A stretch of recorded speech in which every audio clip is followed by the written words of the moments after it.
사람에게도 두려움은 찾아오는 것입니다. 두려움이 생기는 것은 우리가 인간이라는 증거이며 우리가 여전히 하나님이 필요한 존재라는 사실을 알려주는 신호입니다. 성경은 두려움에 대해 이렇게 말합니다. 로마서 8장 15절에 보시면 너희는 다시 무서워하는 종의 영을 받지 아니하고 양자의 영을 받았으므로 우리가 아빠 아버지라고 부르짖느니라. 아멘. 이 말씀은 두려움의 뿌리에는 고아 의식이 있고 복음 안에 있는 사람은 종이 아니라 자녀라는 사실을 선포하고 있는 것입니다. 또한 디모데후서 1장 7절에 보시면 하나님이 우리에게 주신 것은 두려워하는 마음이 아니요 오직 능력과 사랑과 절제하는 마음이니. 아멘. 두려움이 밀려올 때 하나님께서 주시는 마음은 두려움이 아니라는 것을 우리가 반드시 기억해야 하는 것입니다. 목회자에게도 두려움이 있고 선교사에게도 두려움이 있고 평신도에게도 두려움이 있고 오늘 이 자리에 모인 모든 분에게도 두려움은 찾아옵니다. 아무리 강한 사람도 아무리 담대한 사람도 예상치 못한 상황 앞에 서면 흔들릴 때가 있습니다. 두려움은 누구에게나 찾아오지만 그 두려움 앞에서 어떤 선택을 하느냐에 따라 매우 다른 열매를 만들게 되는 것입니다. 대부분의 사람들은 두려움이 오면 회피하거나 숨기려 하고 합니다. 두려움이 오면 우리의 본능은 몸을 숨기고 마음을 닫고 때로는 하나님 앞에서도 멀어지려고 합니다. 하지만 성도 여러분, 하나님은 두려움 속에 숨으라고 말씀하시지 않으십니다. 오히려 그 두려움 상황 가운데 우리를 부르십니다. 그리고 그 두려움 앞에서 이렇게 말씀하고 계십니다. 오늘 말씀 7장 1절에 보시면 너는 두려워하지 말라. 내가 너를 구속하였고 내가 너를 지명하여 불렀나니 너는 내 것이라. 아멘. 성도 여러분, 하나님은 두려움을 책망의 근거로 삼지 않으십니다. 하나님은 두려움의 부르심을 출발점으로 삼으십니다. 우리를 정죄하기 위해 두려움을 드러내는 것이 아니라 우리를 다시 일으키기 위해 두려움 속으로 들어오시는 겁니다. 우리를 밀어내기 위해 두려움이라는 환경을 허락하는 것이 아니라 우리를 더 가까이 부르기 위해 그 상황을 사용하는 것입니다. 이것이 오늘 본문이 주는 복음입니다. 이사야 43장은 두려워하지 말라라고 반복하며 왜 우리가 두려워하지 말아야 하는지 하나님이 이유를 제시하고 있습니다. 하나님이 우리를 왜 지명하여 부르셨는지 그 부르심의 중심에는 어떤 사랑이 있는지 분명히 보여주고 있는 것입니다. 이 시간 이 말씀을 붙들고 하나님의 마음, 하나님의 부르심, 하나님의 시선, 그리고 우리를 향한 변함없는 사랑을 깊이 깨닫고자 합니다. 오늘 이 자리에 오기까지 우리가 겪었던 모든 두려움, 우리 가정의 두려움, 직장의 두려움, 미래에 대한 두려움, 사명 앞에서 느꼈던 그 두려움까지도 하나님 앞에서 이 말씀 앞에서 다시 새롭게 하실 줄 믿습니다. 두려움이 우리를 묶는 사슬이 아니라 하나님께로 더 깊이 나아가는 하나님의 부르심의 통로가 되길 소망합니다. 그러면 하나님께 나아갈 수 있는 그 첫 번째로 두려움 너머로 부르시는 하나님은 이름으로 부르시는 분입니다. 오늘 말씀 1절 다시 한번 읽어보도록 하겠습니다. 야곱아, 너를 창조하신 여호와께서 지금 말씀하시느니라. 이스라엘아, 너를 지으신 이가 말씀하시느니라. 너는 두려워하지 말라. 내가 너를 구속하였고.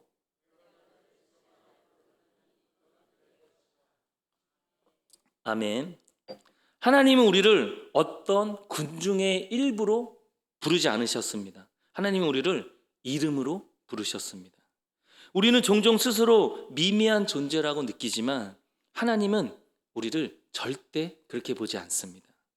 하나님께서 우리 한 사람이 결코 여럿 중에 하나가 아니라는 것입니다. 하나님은 우리를 정확하게 알고 계시며 우리의 삶과 흐름과 우리의 과거와 현재 그리고 앞으로 나아가야 할 길까지 알고 계시는 겁니다. 하나님은 얘들아 다 나오라 이렇게 말씀하지 않으셨습니다. 야곱아라고 부르십니다. 이스라엘아라고 부르십니다. 그리고 오늘 두수야라고 여러분의 이름을 정확하게 알고 부르시고 있습니다. 우리가 듣지 못할 뿐이지 하나님은 언제나 우리 이름을 부르시고 계십니다. 하나님의 부르심은 언제나 관계적이고 인격적입니다. 우리가 흔들리고 두려움에 사로잡힐 때도 하나님은 두수야, 너는 내 것이다 라고 부르고 계셨습니다. 에레미야 1장 5절에 보시면 내가 너를 모태에 짓기 전에 너를 알았고 내가 배에서 나오기 전에 너를 성별하였고 너를 여러 나라의 선지자로 세웠노라 하시기로. 아멘. 이 말씀은 단지 예레미야에게만 해당되는 선언이 아닌 것입니다. 하나님은 태어나기도 전에 우리를 아셨고 우리를 구별하셨고 우리를 향한 분명한 목적을 가지고 계셨던 분인 것입니다. 우리는 우연히 태어난 존재가 아닙니다. 하나님의 계획과 사랑 속에서 시작되는 존재인 것입니다. 성경은 또 이렇게 고백하고 있습니다. 시편 139편 13절에 보시면 주께서 내 내장을 지으시며 나의 모태에서 나를 만드셨나이다. 또 16절에 내 형질이 이루어지기 전에 주의 눈이 보이셨으며 나를 위하여 정한 날이 하루도 되기 전에 주의 책에 다 기록이 되었나이다. 아멘. 이 말씀의 존재는 시작의 실수가 아니라 하나님의 계획과 섭리 안에 있다는 고백인 것입니다. 자세히 살펴보면 하나님이 우리를 이름으로 부르시는 이유는 간단합니다. 그것은 첫 번째로 하나님은 우리의 창조주이기 때문입니다. 본문 1절에 너를 창조하신 여호와라고 시작을 합니다. 이 한 문장 안에 굉장히 깊은 신앙의 고백이 담겨져 있는 것입니다. 하나님이 우리를 창조하셨다는 사실을 잊어버리면 우리의 마음은 두려움에 쉽게 흔들립니다. 왜냐하면 우리는 바로 내가 나를 책임져야 한다는 생각으로 돌아가기 때문입니다. 성도 여러분, 내가 나를 만든 존재라면 나는 내 삶의 모든 책임을 나 혼자 져야 하는 것입니다. 그러나 우리가 하나님께서 창조하셨다는 사실을 믿으면 삶의 무게는 홀로 짊어지지 않아도 되는 것입니다. 하나님이 시작하신 인생은 하나님이 끝까지 책임져 주실 줄 믿습니다. 나는 너를 만든 자다. 너의 시작도, 너의 과정도, 너의 끝도 내가 책임진다. 이것은 하나님이 창조주이기 때문에 하시는 말씀입니다. 우리에게 무언가 만들면 그 대상의 책임은 우리 것입니다. 개인이 만든 물건을 개인이 책임져야 하는 것이죠. 하물며 천지를 지으시고 우리 인생을 설계하신 하나님께서 우리의 삶을 책임져 주지 않으시겠습니까? 그리고 두 번째로 하나님은 구속하신 분이시기 때문입니다. 너를 구속하였고, 이 말은 값을 치르고 다시 데려오셨다는 뜻입니다. 히브리어로 가알이라는 말은 친족, 구속자, 가장 가깝고 가장 사랑하는 이가 대신 값을 치러 되찾는 행위를 이야기하고 있습니다. 이 이야기는 하나님은 멀리 계신 분이 아니라 가장 우리의 가까운 곳에서 자리하고 계신다는 것입니다. 우리의 손을 잡고 우리를 대신하여 값을 치러 주었다는 분이십니다. 사랑하는 성도 여러분, 하나님은 우리를 어쩌다 보니 얻은 존재가 아니라는 것입니다. 우리를 향한 하나님의 사랑은 값을 지불하신 사랑이고 희생을 감수하신 사랑입니다. 우리는 싼 값에 취급된 존재가 아니라 예수님의 생명의 대가로 사신 존재인 것입니다. 그래서 우리는 흔들릴 수는 있어도 버려질 수는 없는 것입니다. 넘어질 수는 있어도 포기되지 않는 것입니다. 왜냐하면 하나님은 이미 값을 치렀기 때문입니다. 그리고 세 번째로 하나님은 우리를 자기의 것으로 선언하셨기 때문입니다. 너는 내 것이라. 이 한마디 안에 우리의 정체성, 소속, 안정감, 그리고 두려움을 이기는 믿음의 능력이 모두 들어있는 것입니다. 세상은 우리에게 두려움을 줍니다.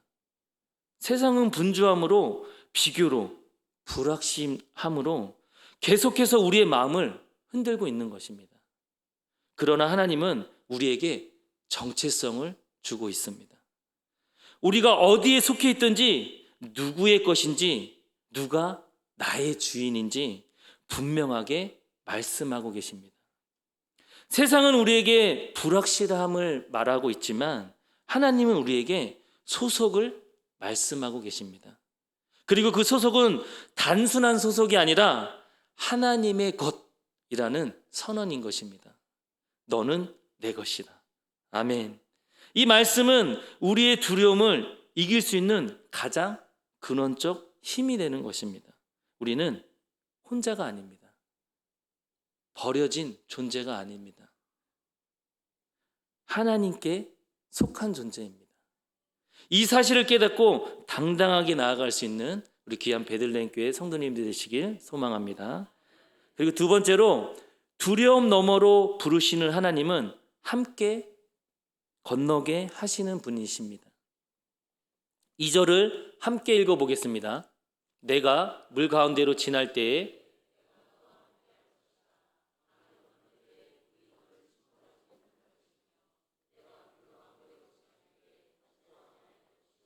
불꽃이 너를 사르지도 못하리니. 아멘.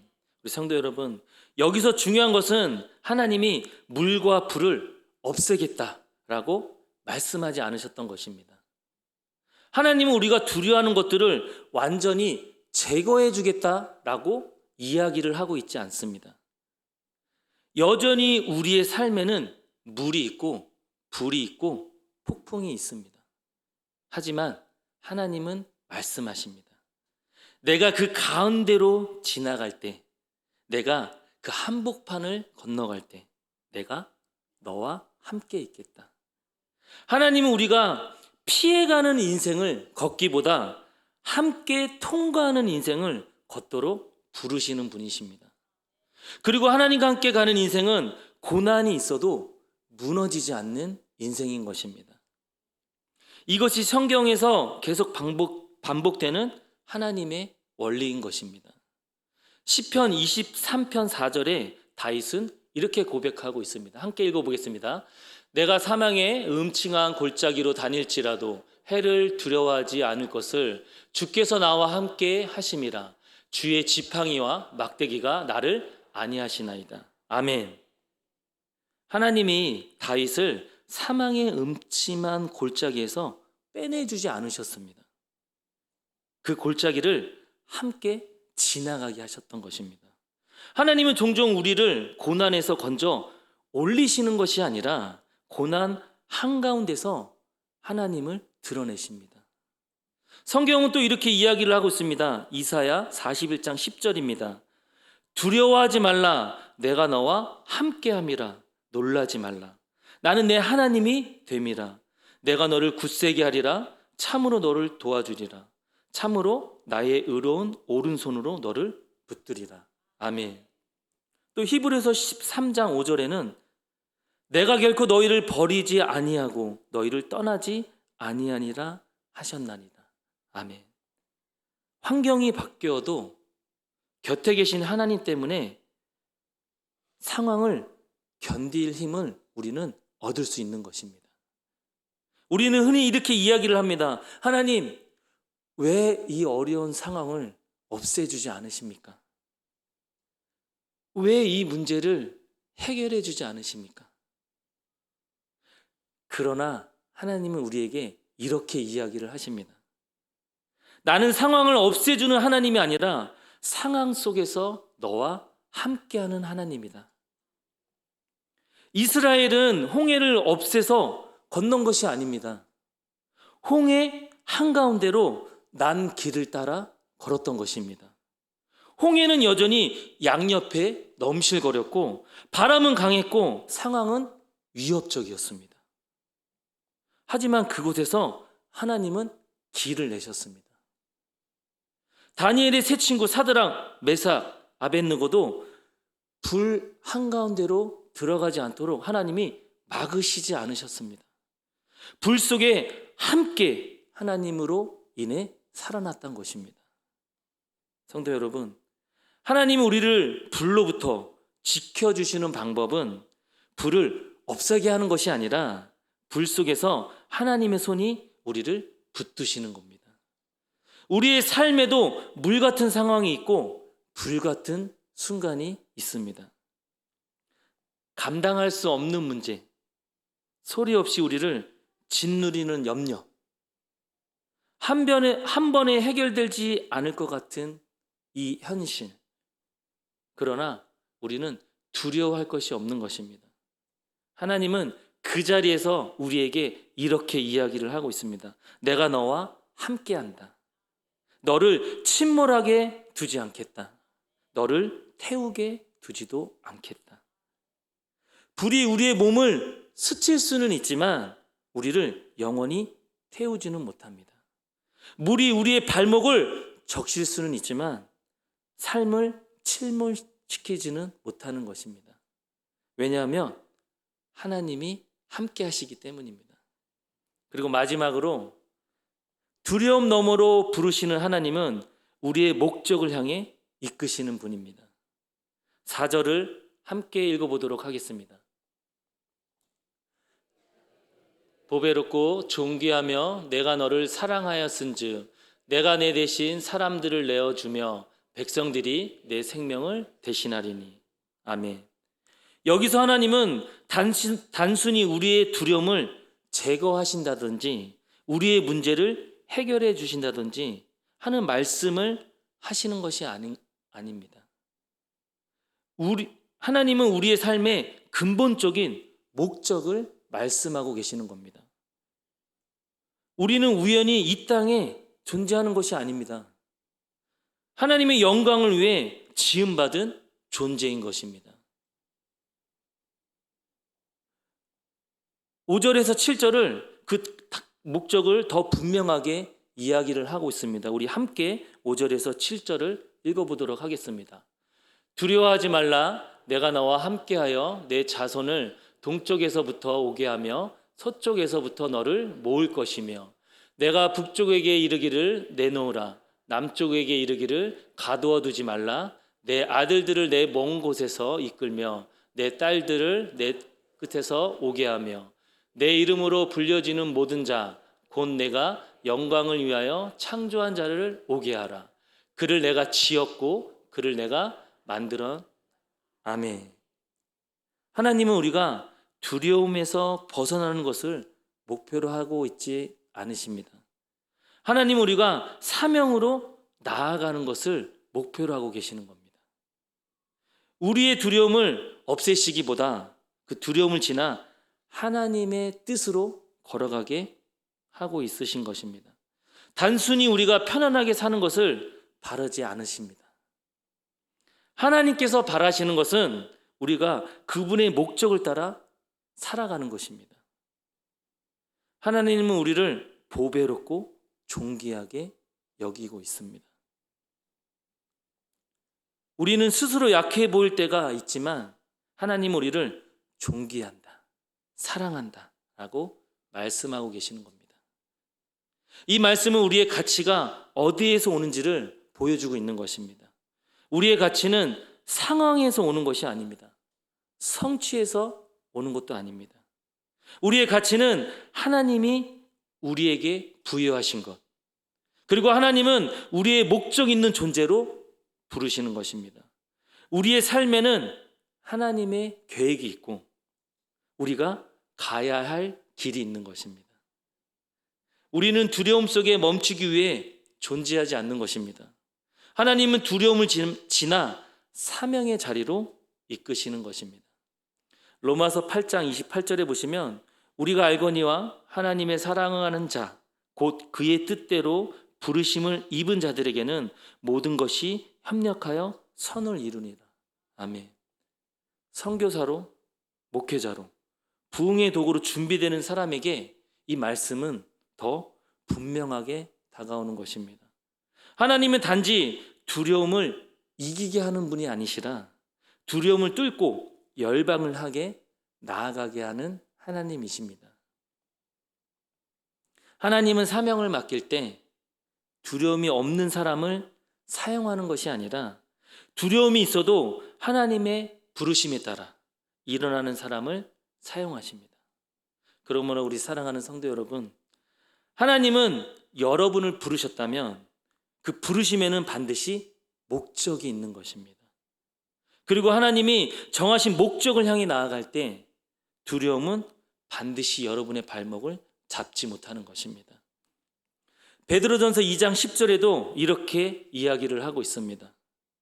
너희가 전에는 백성이 아니더니 이제는 하나님의 백성이요 전에는 국류를 얻지 못하였더니 이제는 국류를 얻은 자니라. 아멘. 우리의 그 존재 자체가 사명적으로 바뀐 사람들, 그 사람이 바로 하나님의 부르심에 응답하는 자인 것입니다. 두려움은 사명의 적이 아니라 하나님을 부르시는 자리입니다. 주님은 분명히 저희에게 이렇게 이야기를 하셨습니다. 나는 내가 두려워할 때 너를 부르는 하나님이야. 왜냐하면 너는 내 것이기 때문에. 그래서 나는 너를 창조했고 구속했고 너를 끝까지 책임져 줄 거야. 하나님은 우리의 두려움을 알고 계시며 그 두려움을 통해 우리를 다시 부르십니다. 두려움은 우리가 사명을 멈춰야 하는 이유가 아니라 하나님께 더 가까이 가야 할 이유인 것입니다. 이사야 41장 13절을 우리 함께 읽어보도록 하겠습니다. 이는 나 여호와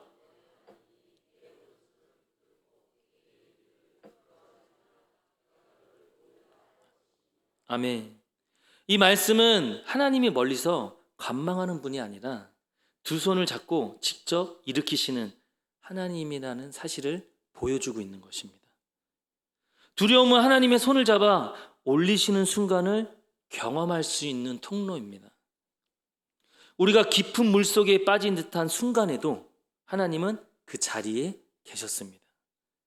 우리가 불같은 현실 앞에서 마음이 타들어갈 때에도 그분은 우리를 붙들고 계셨다는 것입니다. 우리가 느끼지 못했던 바로 그 자리가 하나님이 우리를 가장 가까운 곳에서 지켜보신 자리였던 것입니다. 그리고 오늘 하나님은 우리에게 분명히 다시 한번 이렇게 말씀하고 계십니다. 내가 너를 보배롭고 존귀하게 여긴다. 너를 사랑한다. 두려워하지 말라. 내가 너를 부른다. 하나님은 자격 있는 사람을 부르시는 것이 아니라 하나님 음성에 응답할 수 있는 사람을 부르시는 것입니다. 우리의 힘으로 일어나는 것이 아니라 하나님의 부르심이 우리를 다시 일어나게 하는 것입니다. 그러므로 오늘 우리가 해야 할 것은 단 한 가지입니다. 하나님의 부르심에 그 자리로 나아가는 것. 두려움이 있다면 그 두려움을 숨기지 말고 정직하게 하나님께 들고 나아가십시오. 그 두려움은 하나님께서 일하시기 위한 여지가 되는 것이고 우리의 연약함은 하나님의 능력이 드러나는 통로가 되는 것입니다. 하나님 앞에서 두려움을 내려놓는 그 순간 우리는 새로운 음성을 듣게 되는 것입니다. 너는 내 것이다. 내가 너를 지명하여 불렀나다. 그리고 내가 너를 보낸다라고 이야기를 하고 있습니다. 이 음성이 오늘 우리의 심령에 다시 울려 펴지기를 이 시간 간절히 소망합니다. 하나님이 부르시는 자리에서 다시 일어서는 믿음이 우리 가운데 일어나길 바랍니다. 두려움보다 크신 하나님 앞에 서서 그분의 부르심에 따라 결단하며 나아가시길 바랍니다. 주님은 우리를 기다리고 계십니다. 그리고 오늘 그 부르심에 응답하는 자에게 새로운 길을 열어주실 것입니다. 그런 주님을 기대하며 오늘 하루도 마지막까지 승리하는 삶이 되길 소망합니다. 아멘. 이 시간 우리 함께 나의 안에 거하라 찬양하도록 하겠습니다.